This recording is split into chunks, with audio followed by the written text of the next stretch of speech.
युग व्यवस्था के अनुसार करीब 8,80,000 साल पहले श्रीलंका प्राचीन से भी प्राचीनतम सभ्यता। तब इसी श्रीलंका पर एक अत्याचारी राजा रावण का राज हुआ करता था। कहते हैं लंका चमचमाते सोने की बनी थी, लेकिन उसके अधिपति रावण का हृदय उतनी ही गहरी कालिमा से आच्छादित था। महाअभिमानी और सदाचारियों का परम शत्रु। विप्रधेनु सुर संतहित लीन मनुज अवतार, निज इच्छा निर्मित तनु माया गुण गोपार। प्रभु राम जी का जन्म धरती से अत्याचार करना उनका मुख्य उद्देश्य था। बताया नहीं कि कहा देवताओं से कि मैं आपके लिए ही ये मानव रूप धर करके और पृथ्वी को स्रोत से हीन करूंगा। जब हुई धर्म की हानि, बाढ़ही असुर अधम अभिमानी। तब तब धरी प्रभु विविध शरीरा, हर ही दयानिधि सज्जन पीरा।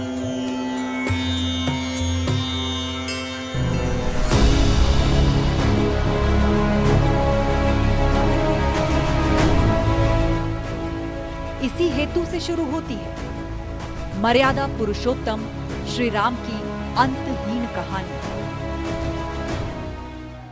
है भगवान क्या रमन्ते योगिनो जस्मिन् नित्यानंदेक्षिरात्मनि इति राम पदेनासु पर ब्रह्माविधि। भगवान का अवतार रावण को मारने के हुआ, राक्षसों को मारने के हुआ, ऋषियों को दर्शन देने के लिए हुआ।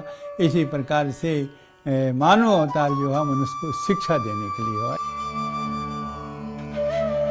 श्रीलंका से करीब 3,500 किलोमीटर दूर कौशल राज्य की राजधानी साकेत।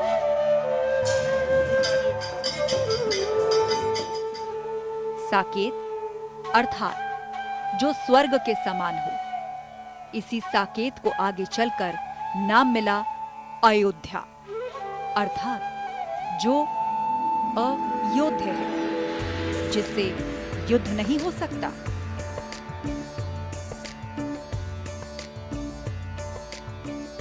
अथवा जिसे युद्ध में पराजित नहीं किया जा सकता। इसी अयोध्या नगरी का समीपवर्ती है श्रृंगेश्वर धाम, यानी मखौड़ा धाम। यह श्रृंगी ऋषि की तपोस्थली थी।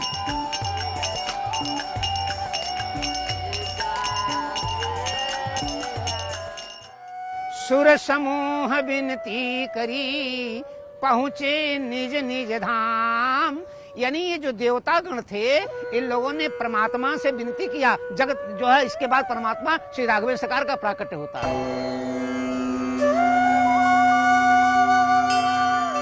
अर्थात वो क्षण जब धरती से अत्याचार को खत्म करने के लिए जगदाधार प्रभु रघुकुल में प्रकट हुए।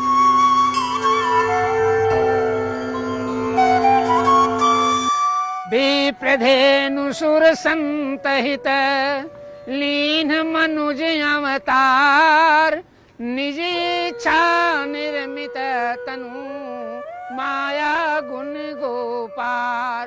निश्चरहीन करऊं मही भुज उठाय पन कीन, और सकल मुनि के आश्रम जाई जाई सुख दीन। परमात्मा श्री राघवेंद्र सरकार का अवतार निश्चित तौर से असुरों के वध के लिए हुआ था।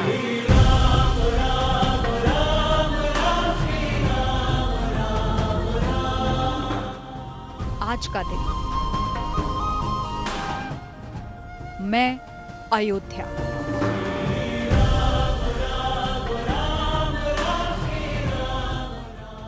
आइए एक नए कोण से, नई दृष्टि से आपको दिखाती हूं मेरी गाथा।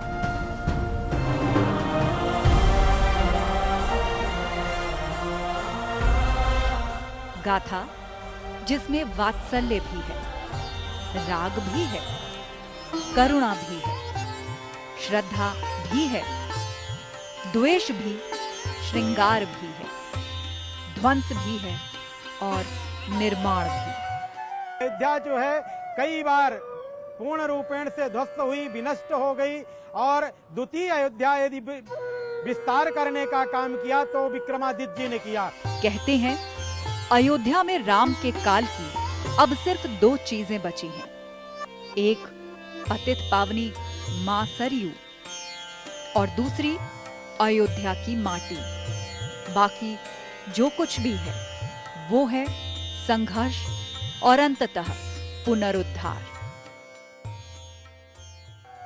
मनु ने इस नगरी को बसाया तो यहाँ जल नहीं था, जल का अभाव था। विष्णु के नेत्रों से आंसू गिर पड़े, जिस आंसू को ब्रह्मा जी ने, क्योंकि अमूल्य आंसू थी, उसको अपने कमंडल में रख लिए। उन्होंने वो कहा कि देखिए अब इस गंगा को हम देते हैं जो भगवान के विष्णु के नेत्र से ही है, इसीलिए इन सरयू का नाम नेत्रजा है।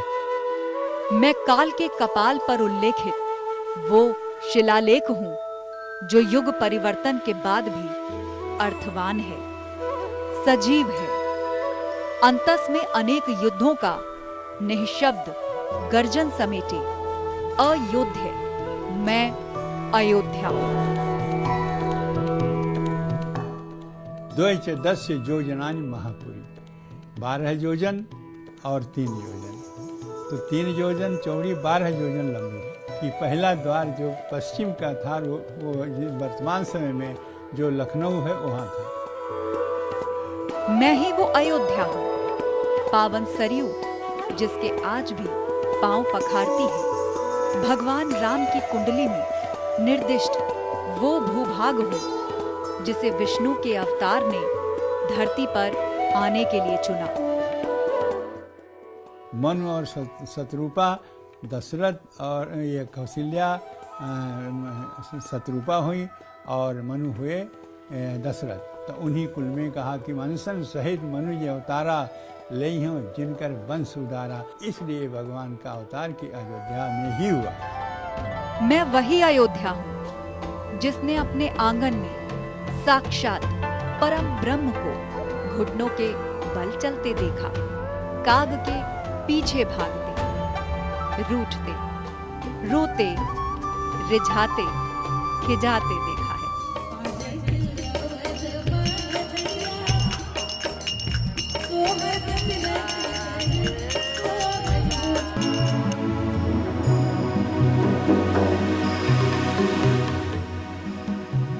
राम को आधार बनाते ही मेरी कथा का प्रारंभ युगों में पीछे चला जाता है।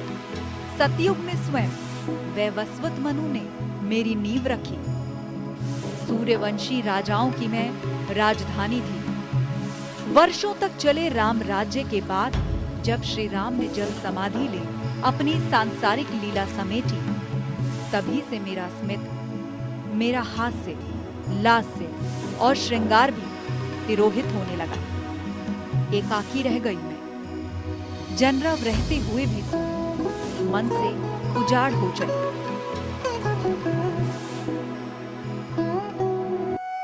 निर्माण में समय लगता है और विध्वंस में समय नहीं लगता है। पहला अयोध्या का निर्माण जो है मनु शत्रुपा के द्वारा हुआ था। विक्रमादित्य ने अयोध्या का द्वितीय पुनर्निर्माण किया और अहोभाग की बात है कि अब अयोध्या का जो तृतीय निर्माण हो रहा है।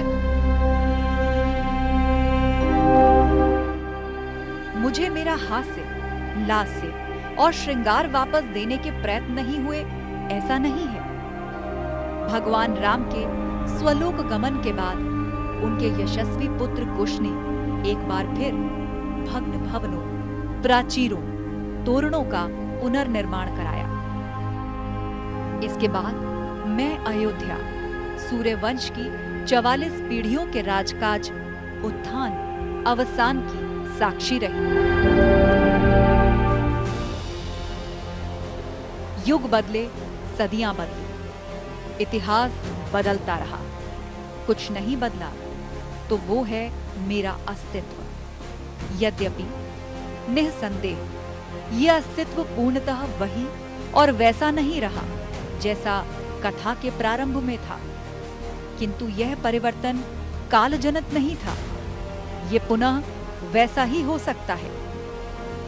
बस वह हो जाए जो मेरा सदियों से अभीष्ट रहा है। वही होने की प्रतीक्षा कर रही हूं अपने राम की। विश्वास था कि प्रतीक्षा सफल होगी और अब वो समय भी सन्निकट है। आखिर जिसने अहिल्या की प्रतीक्षा सुफल की, शबरी की प्रतीक्षा अभीष्ट प्रद की, वो मेरी प्रतीक्षा का प्रतिसाद ना दे, ऐसा कैसे हो सकता है? राम आएंगे आएंगे राम आएंगे, राम आएंगे आएंगे, मेरी झोपड़ी के भाग आज खुल जाएंगे। राम आएंगे, मेरी झोपड़ी के भाग आज। मैं अयोध्या ऐसे ही अयोध्या नहीं हूँ जिसके द्वार पर भक्त हनुमान चौकी लगाकर बैठे हों और जिसके स्वामी के दरबार में सेवार्थ 8 याम उपस्थित हों। तो भला ऐसी अयोध्या कैसे अयोध्या न होगी? रघुकुल का नियम है, रघुकुल के वंश का ये नियम है कि बड़ा बेटा अयोध्या का राजा बनता है। तो लो और कुछ इसमें दोनों बेटे मेरे बड़े नहीं हैं, हमारा तो बड़का बेटौना हमारे हनुमनुआ है। आपको जाना होगा तो वंश परंपरा के अनुसार हमारे हनुमनुआ को आप अयोध्या की गद्दी सब जाइएगा। परमात्मा ने वही काम किया, माँ जगत जननी के आदेशानुसार अपने बड़े बेटे हनुमनुआ को अयोध्या का राजा बना करके और तब जाकर गुप्तार घाट में गद समाधि।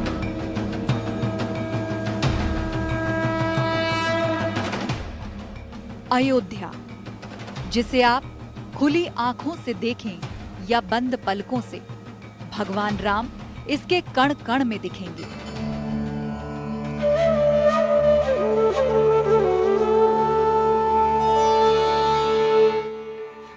ये तो आप जान ही गए कि मेरा अस्तित्व अति प्राचीन है, इतना कि किसी भी कालखंड का इतिहास टटोलिए, अयोध्या किसी न किसी नाम रूप के साथ आपको मिल ही जाएगी। सतयुग में मैं अस्तित्व में आई, बसाई गई। त्रेता में प्रभु राम ने राज किया और वही कालखंड मेरे चिर अस्तित्व, चिरंतन पहचान का मूल कारक बना। फिर द्वापर में महाभारत काल में भी अयोध्या में दीर्घ यज्ञ नाम के राजा ने राज किया, जिसे बाद में भीमसेन ने परास्त किया। अयोध्या, मथुरा, माया, काशी, कांची, अवंतिका, उत्तरी कृष्णमार्जित ब्लैक पॉलिश्ड वेयर और रेड वेयर दोनों के साक्ष्य हमें अयोध्या में उत्खनन से मिले हैं। पुरातनता लगभग 7000 ईसा पूर्व तक जाती है। कलयुग में पौराणिक काल से बाहर आकर अयोध्या का इतिहास अगर देखें तो गौतम बुद्ध के समय मेरा उल्लेख मिलता है, जब कौशल के 2 भाग हो गए थे, एक उत्तर कौशल, दूसरा दक्षिण कौशल, जिनके बीच में बहती थी सरयू नदी। आध्यात्मिक रूप से परम वैभव का यदि कोई सबसे अच्छा स्थान हो सकता है तो अयोध्या है। इसलिए भगवान बुद्ध ने इस स्थान को अपने त्याग, तपस्या और समर्पण के लिए अवचुनन किया। करीब 600 ईसा पूर्व में राजा प्रसेनजित के समय में मैं श्रावस्ती की राजधानी थी। गुप्त सम्राट स्कंदगुप्त अपनी राजधानी पाटलिपुत्र से यहाँ लेकर आए और मेरा नाम रखा अयोध्या। तब अर्थात गुप्त काल में मेरी गिनती बड़े व्यापारिक केंद्र के रूप में होती थी। समय व्यापारिक केंद्र के रूप में उत्तर भारत में एक प्रसिद्ध नगर था। 2 नगर, एक श्रावस्ती और एक अयोध्या। पूरे सरजू के रूट पे खाली अयोध्या ही मुख्य नगर था और जिसका गुप्तों के समय में व्यापारिक महत्व बहुत बढ़ गया था।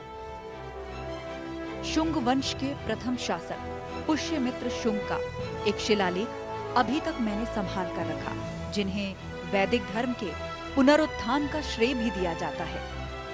आगे चलकर इतिहास के इन्हीं पृष्ठों, अभिलेखों में उल्लेखित तथ्य साक्ष्य के रूप में मेरी पहचान सिद्ध कराने वाले हैं।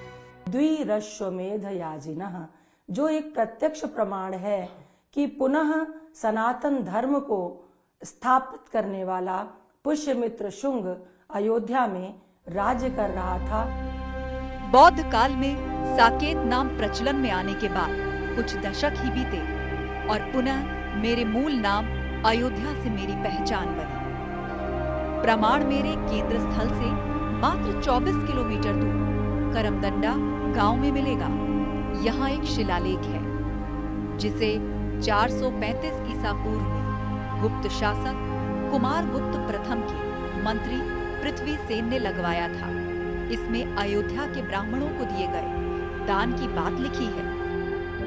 कोसलाधिपेन दुर्याश्वमेधयाजिनः सेनानी पुष्यमित्रस्य खष्टेन पिता फल्गुदेवस्य केतनम अकारयति।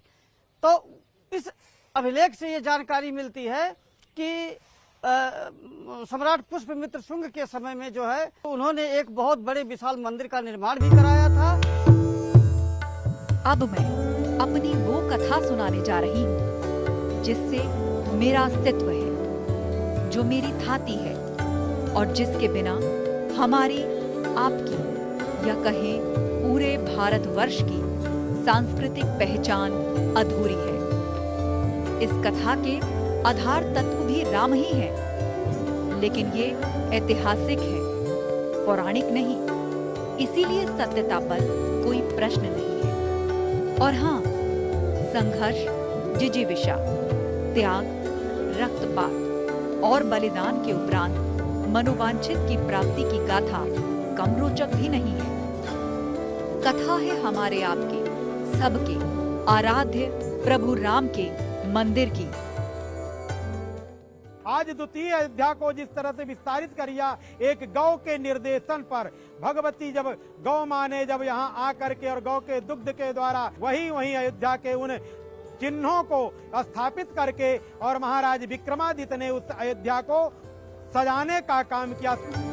गीता प्रेस की पुस्तक अयोध्या दर्शन की पृष्ठ संख्या 98-99 में पहले राम मंदिर निर्माण का आख्यान मिलता है, जिसे गुप्त वंश के सबसे महान और पराक्रमी राजा विक्रमादित्य ने बनवाया था। निर्माण एक पृथ्वी के स्वरूप में एक गाय आई और वहाँ विक्रमादित्य आए और विक्रमादित्य ने कहा कौन सा स्थान है जहाँ जहाँ वो गाय गई है उसकी स्तन से दूध टपका है, वहाँ लिख दिया गया है कि यह स्थान है। उसके अनुसार से विक्रमादित्य ने अयोध्या का द्वितीय निर्माण किया। जैसे अयोध्या से श्री राम की कहानी जुड़ी है, ठीक वैसे ही राम मंदिर से राजा विक्रमादित्य की कहानी जुड़ी है। साक्षात प्रयागराज खुद आते हैं, प्रयागराज आकर के और अपने आप को पवित्र और अपने आप को धन्य समझते हैं अयोध्या आकर के। इसलिए उसी समय से विक्रमादित्य का यह नेत्र खुला और विक्रमादित्य आकर के वह प्राचीन अयोध्या को खोज करके और अयोध्या को बसाने का काम किया। सतयुग की अयोध्या को कलयुग में विक्रमादित्य के खोजने और संवारने का जिक्र रुद्रयामल ग्रंथ में भी मिलता है। कहते हैं कि राजा विक्रमादित्य ने 148 तीर्थों में कुल 360 मंदिरों का निर्माण कराया था, जिनमें मेरे राम का मंदिर भी शामिल था। उन्होंने कहा कि महाराज यही अयोध्या नगरी है और इस अयोध्या नगरी का आप पुनरुद्धार कीजिए। अयोध्या के 148 तीर्थों का जो है वो सुनिश्चितीकरण किया।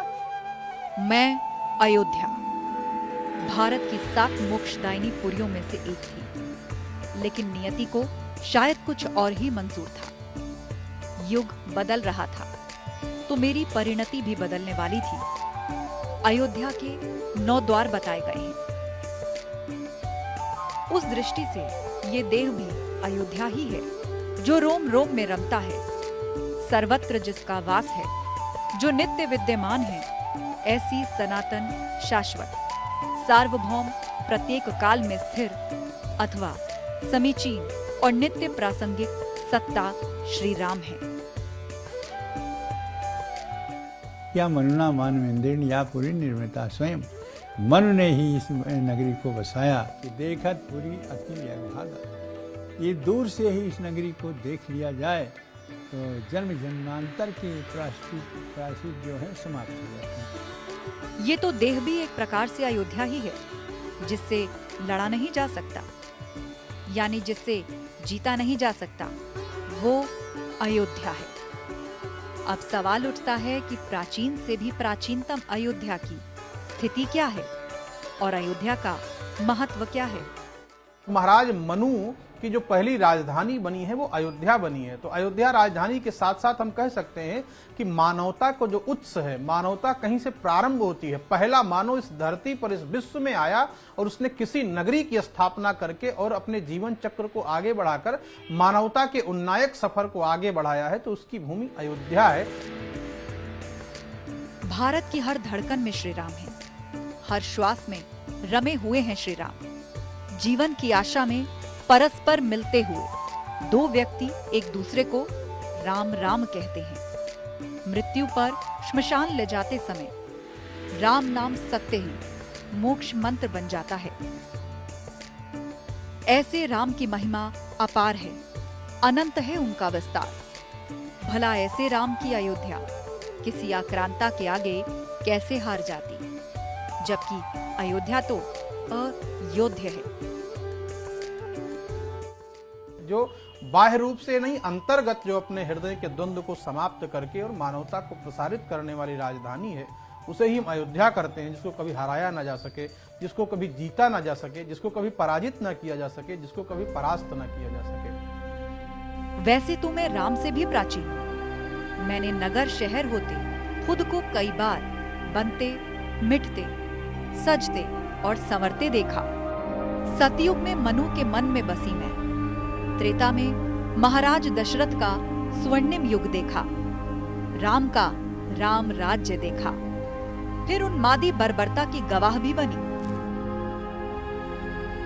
ऐसे तो मैंने अनेक युद्ध देखे हैं, भूमि पर अस्त्र शस्त्रों से लड़े जाने वाले भी और अंतस में चलने वाले भयंकर महायुद्ध भी। लेकिन 1528 में अयोध्या से लड़ा गया वो युद्ध, जो युद्ध नहीं, एक आक्रांता का आक्रमण और समर्पण के बजाय प्रतिकार में शीश कटाने वालों की सैन्य यज्ञ में आहुति ही थी।